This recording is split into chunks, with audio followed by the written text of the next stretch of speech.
तो आज हम करेंगे सारे रे डायग्राम्स। तो हमारा जो फर्स्ट है, पहले हम सारे कॉनकेव मिरर वाले कंप्लीट करेंगे। Concave is a type of spherical mirror है हमारा, ठीक है। तो अब हमारा जो पहला है वो है हमारा जब ऑब्जेक्ट एट इन्फिनिटी रखा है। तो जब हमारा ऑब्जेक्ट एट इन्फिनिटी रखा है तो क्या होगा, अब देखो। ये हमारा ऑब्जेक्ट, मान लो कि कलर चेंज कर दूँ इनका, मैं रेड कर लेते हैं। ये हमारा ऑब्जेक्ट यहाँ रखा था, इसको मैंने माना है ए बी। अब 6 लाइंस लेने का भी एक मतलब मोटिव यही था कि दोनों तो ऊपर नीचे इक्वल हो जाएंगे और जो बीच वाली लाइन है हमारी प्रिंसिपल एक्सिस है वो हमारी स्ट्रेट हो जाएगी। तो फिर 6 लेके, और मेरी राय तो यही है कि तुम 6 सेंटीमीटर से कर्वेचर ड्रॉ करना और फिर 3 सेंटीमीटर पे फोकल लेंथ उसकी। तो हमने जब ऑब्जेक्ट को इन्फिनिटी पे रखा है तो हमारा पहला रूल क्या बोलता है, the line which goes parallel, ठीक है, पासिस थ्रू क्या हो जाता है हमारा फोकस। तो जो हमारी लाइन पैरेलल आएगी वो फोकस से पास हो जाएगी। तो अब देखो, कभी भी हम एक रूल से या फिर एक इंसिडेंट रे से हम कभी भी डायग्राम को शो नहीं करेंगे।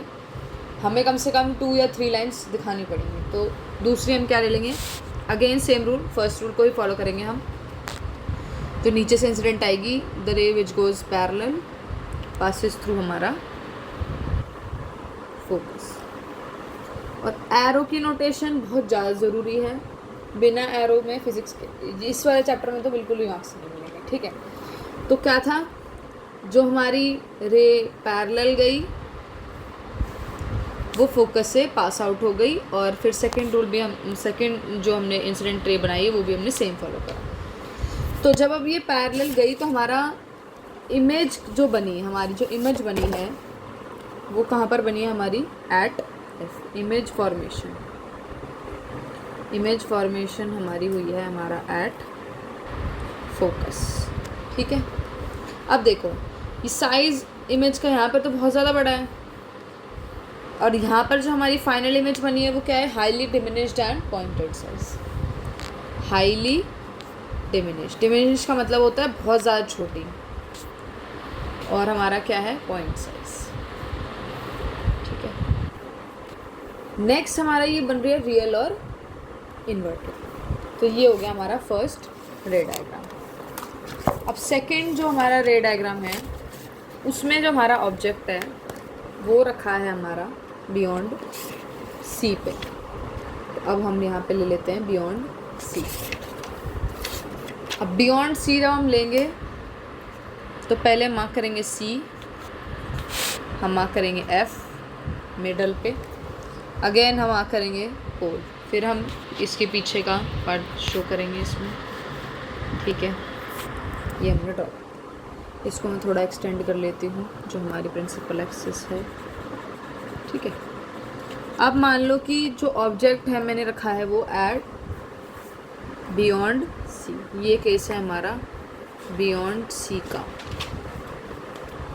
अब बियॉन्ड सी मैंने रखा तो फिर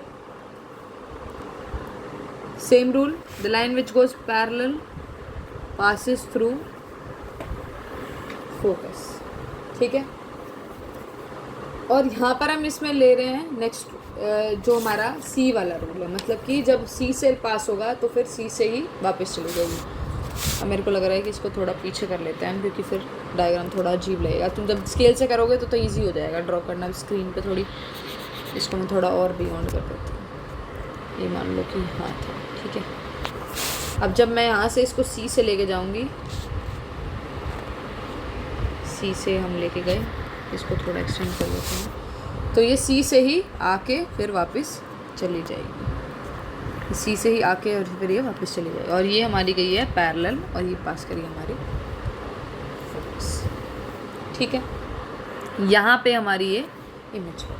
अब देखो, ये था हमारा ए बी, ये है हमारा इन्वर्टेड बनेगी क्योंकि, तो ये हो जाएगा हमारा ए डैश बी डैश, ठीक है। अब देखो, यहाँ पे 2 लाइन में बन रही थी, मतलब मैं मान लेती हूँ अगर ये 2 सेंटीमीटर की थी पूरी, इतना एरिया पूरा 2 सेंटीमीटर का था, तो जब इस केस में हमारा बनेगा तो इसमें भी हमारी छोटी इमेज बनेगी। पहली बात तो हाँ डिमिनिश्ड है, और हमारा क्या आ रहा है, रियल एंड इन्वर्टेड। पहले जो 5 केस बनेंगे वो रियल इन्वर्टेड बनेंगे, लास्ट केस बनता है वर्चुअल रिएक्टर बनता है। अभी हम देखेंगे बाद में क्या है।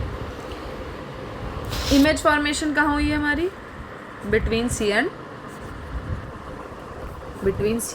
एफ, ये हमारा सी एंड एफ, ठीक है। अब नेक्स्ट वाला बहुत ज़्यादा आसान है, फ्रीक्वेंटली न्यूमेरिकल में ज़्यादातर ये वाला पूछा जाता है, एट सी वाला। अब देखो ये मैंने यहाँ पे मार्क किया सी, ये हो गया हमारा एफ, ये हो गया हमारा एफ। ऑब्जेक्ट रखा मैंने एट सी वाला केस है, और ये हो गया इसका पीछे वाला। The line which goes parallel passes through focus. अब इसमें लेना है हमें second rule, the line which passes through focus, क्या हो गया, जो फोकस से गया हमारा कहाँ पास हो गया, हमारा पैरेलल चली गई। ये बनना तो वैसे इसके साथ ही चाहिए था, दोबारा बना रहे हैं। ये इसको कर लेते हैं यहाँ से यहाँ, ठीक है, और ये हो गया हमारा यहाँ से। मतलब तुम जब स्केल से बनाओगे तो सेम वही है कि अब स्क्रीन पे थोड़ी आती है, क्योंकि ऑब्वियसली बात है यहाँ पे मेजरमेंट्स नहीं है इस पे, तो ये बनेगा सेम यहीं पे। इसको मान लो ये पॉइंट थोड़ा मैं इसको डार्क कर देती हूँ, तो ये बनेगा हमारा एट सी। तो जब हमारा सी पे रखा था ऑब्जेक्ट तो हमारा सी पर ही बनेगा। तो क्या हो गया हमारा यहाँ पे, एक तो हो गया हमारा सेम साइज, और एक हो गया हमारा सेम। फर्स्ट 5 केसेस में तो रियल इन्वर्टेड बताया मैंने, तो यहाँ पर भी क्या हो गया हमारा रियल एंड इन्वर्टेड। इसको मान लिया मैंने ए बी, तो क्योंकि इसमें इन्वर्टेड बनी है तो ये हो जाएगा ए डैश बी डैश। और यहाँ पे पोल मार्क कर देना, इस पर भी शायद है, इस पर तो है, ठीक है। तो ये था हमारा थर्ड केस। अब हमारा फोर्थ केस है बिटवीन सी एंड एफ। इसको थोड़ा वापस एक्सटेंड कर ही लेते हैं, बाद में गड़बड़ हो जाए कभी, ठीक है, थोड़ा और मोटा हो जाएगा। अब सी एंड एफ मार्क करते हैं हम। ये हो गया हमारा सी, ये हो गया हमारा, ये केस है हमारा बिटवीन सी एंड एफ का। अब बिटवीन सी एंड एफ में ये सी और एफ है, मान लो कि हाँ ऑब्जेक्ट रखा, ठीक है। तो फर्स्ट रूल दोबारा लगाएंगे, the line which goes parallel passes through कहाँ हो जाएगी हमारी फोकस, ठीक है। अब इसमें हमें लगाना है सी वाला रूल, मतलब कि जब हमारी सेंटर ऑफ कर्वेचर से जाएगी लाइन, मतलब इंसिडेंट रे जब से सेंटर ऑफ कर्वेचर से जाएगी तो सेंटर ऑफ कर्वेचर से ही वापस आ जाए। मैं कोशिश कर रही हूँ इस पर स्क्रीन पे बनाने की, बाकी नोडों में तो क्लियर ही बनता है। तो मान लो ऑब्जेक्ट, इसको मैं थोड़ा एक्सटेंड कर लेते हैं, डायग्राम को ना यहाँ से शिफ्ट करते हैं, थोड़ा हो जाना चाहिए शिफ्ट होपफुली। अब ये भी आ गई है इसमें, ये मिट जाएगी, ये मिटेगी। चलो करते हैं ट्राई ऐसे इसी पे। अब हमारी जो अब रे जाएगी वो एट सी जाएगी, तो मतलब यहाँ से बहुत गड़बड़ बनेगी इसमें। तो इसमें बुक में अलग दिया है, बुक में हमें दिया है एट सी, पर अगर तुमसे वो बन रहा है तो तुम बना लेना, क्योंकि स्क्रीन पे मैं नहीं बना पा रही। तो अब इसमें हम क्या करेंगे, तो बुक में दिया है सेंटर ऑफ कर्वेचर से पास करके सेंटर ऑफ कर्वेचर से ही वापस आ रही है, मतलब उन्होंने यूज़ करा है हमारा रूल 1, रूल 3।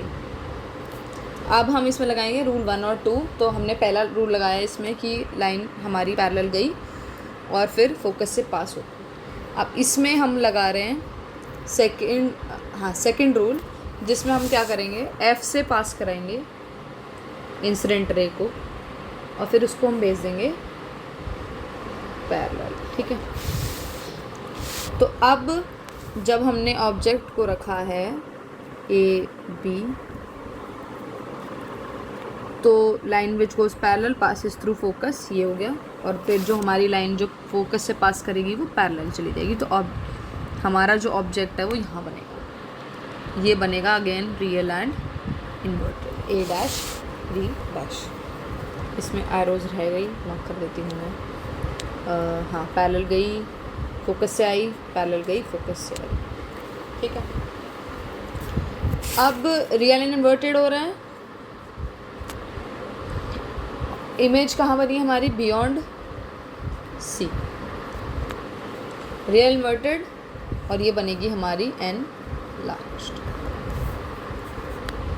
ठीक है, अब हम केस लेंगे अगला, सी एफ मार्क करके, सी एफ पी, ये हमने उसकी अगेन उसके पीछे वाला पार्ट। अब हमारा जब एट सी बना है तो ये लो हमारा, ये हो गया हमारा एट एफ, सी नहीं एट एफ। तो the line which goes parallel again pass, इसको मैं वैसे ही बनाती हूँ, लाइन रेज जो भी हमारा दूसरा स्टाइल है उसी से। ये हो गया हमारा दूसरा at F, line which goes parallel. ठीक है, पासिस थ्रू फोकस, और इसमें हमने लेना है, और हमारा इसमें लगेगा जब हमारी सी से जाएगी तो सी से ही वापस आएगी, मतलब सेंटर ऑफ कर्वेचर पे जब इंसिडेंट रे जाएगी तो सेंटर ऑफ कर्वेचर से ही वापस आ जाएगी। पहले मैं ऑब्जेक्ट का वो मार्क कर देती हूँ, ए, और ये हो गया हमारा बी। तो लाइन विच गोज पैरेलल, ये पासिस थ्रू फोकस हो गई हमारी, और जो हमारा लगेगा इसमें अब सेंटर ऑफ कर्वेचर वाला। तो जब हमारी जो इंसिडेंट रे है वो सेंटर ऑफ कर्वेचर से गई, अब भी टेढ़ा ही बन गया ये, तो हमारी सेंटर ऑफ कर्वेचर से जाएगी और ये सेंटर ऑफ कर्वेचर पे वापस, इसका हाथ से ही बना दूँ ज़्यादा बेटर है। तो ये हमारी सेंटर ऑफ कर्वेचर से गई और ये सेंटर ऑफ कर्वेचर से ही वापस आ गई, दोनों एरो आगे आमने सामने बनाए। ठीक है, अब देखो ये हमारा था एट एफ। अब इमेज देखो, अब इमेज इसमें कहीं, मतलब कि जब हमारा कोई पॉइंट मिल जाता तो अब तो जो हमारी इमेज थी वो वहीं बन जाती, पर इसमें हमें कोई पॉइंट रिसीव नहीं हुआ, तो कोई भी पॉइंट नहीं आया, तो इसका मतलब इमेज कहाँ बन रही है, एट इन्फिनिटी। जैसे देखो यहाँ पे हमें ये मिल गया था, अटैच हो गई थी, मतलब ये पॉइंट मिल गया था, यहाँ पर हमें ये पॉइंट मिला है, यहाँ पर भी हमें ये पॉइंट मिला है, ऐसे ही इस केस में हमें नहीं मिला, इस केस में भी हाँ मिला है। तीन जो शुरू के 4 केसेस हैं, और ये अब फिफ्थ में इन्फिनिटी पे है, और 4 में हमारा ऑब्जेक्ट आया है, मतलब कि पॉइंटेड आया है पर आया है, इसमें एट इन्फिनिटी है, तो मतलब image would not be formed, image would not be formed, इस केस में हमारी कोई इमेज नहीं बनेगी। अब ये हमारा हो गया लास्ट केस। अगेन हम थोड़ा इसको पहले एक्सटेंड कर लेते हैं। अब इसमें हम ले रहे हैं सी, ये हमने लिया एफ, ये हमने लिया पी, और ये इसका बैक।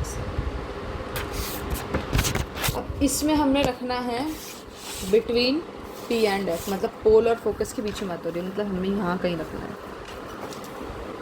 ठीक है, अब इसमें एक तो हम ले सकते हैं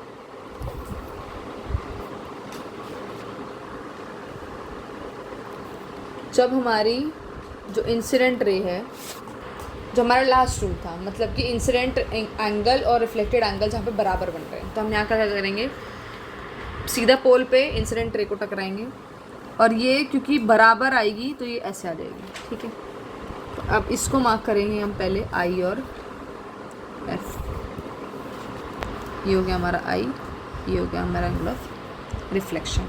और जो हमारा सेकेंड रूल लगेगा वो लगेगा जब हमारी सेंटर ऑफ कर्वेचर से पास होगी, मतलब कि incident ray centre of curvature से आएगी तो फिर सेंटर ऑफ कर्वेचर से ही वापस चली जाएगी।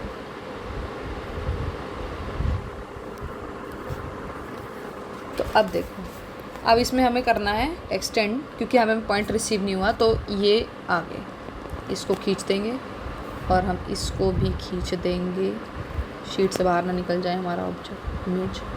ठीक है, तो ये हमने बना दिया पीछे की तरफ A डैश B डैश, और ये हो गया हमारी A और ये हो गया हमारी B। ठीक है, तो अब हमारी जो इमेज बनी वो हमारी बनी है मिरर के पीछे, तो इसको लिख देते हैं हम behind the mirror. I don't know what has happened, something has gone wrong, something नहीं, काफ़ी कुछ गलत जा चुका है स्क्रीन पे, इसको हटाते हैं। तो हमारा लास्ट केस था, ठीक है, जिसमें हमने इमेज रखी थी, ऑब्जेक्ट रखा था बिटवीन P एंड F। अब कहाँ पे बनी? बिहाइंड द मिरर बनी, एनलार्ज्ड बनी है, और ये हमारी बनती है last case virtual and erect. ठीक है, मैं एक बार रिवाइज करा देती हूँ दोबारा, देखो यहाँ चेक करो, इसको थोड़ा इग्नोर कर देना, ये काफ़ी गलत डायग्राम था। ऑब्जेक्ट हमने इन्फिनिटी पे रखा, फोकस पे बनी, बियॉन्ड C रखा, between C and F, C पे रखा तो C पे बनी, बिटवीन C एंड F तो बियॉन्ड C, F पे रखा तो इन्फिनिटी पे, और बिटवीन F एंड P या फिर P एंड F बोल देते तो बिहाइंड द मिरर। शुरू के 5 केस हमारे बनेंगे रियल एंड इन्वर्टेड, ये देखो first, second, third, fourth, fifth, और लास्ट केस बनता है हमारा वर्चुअल एंड इरेक्ट। अब जो फिफ्थ केस है हमारा, मतलब एट F, वहाँ पर हमारी इमेज कहीं भी नहीं बन रही। उसके अलावा शुरू के 2 केस में बनी है हमारी हाईली डिमिनिश, इसमें सेम साइज, एनलार्ज और फिर एनलार्ज, मतलब लास्ट के 3 केस एनलार्ज हैं, शुरू के 2 डिमिनिश्ड और थर्ड में सेम साइज। ठीक है, बाकी इसमें कुछ यहाँ पे वो ये तो हमने पहले ही पढ़ लिए थे। सेंटर ऑफ कर्वेचर C होता है, F हमारा प्रिंसिपल फोकस होता है, pole of the mirror F P होता है, F हमारा फोकल लेंथ होता है, 2F क्या होता है हमारा radius of curvature. All distances are measured along the principal axis from the pole, ये हमें पता ही है पहले से। ठीक है, बाकी ये कुछ इसमें की पॉइंट्स दिए हैं। ठीक है, तो आज के लिए इतना ही।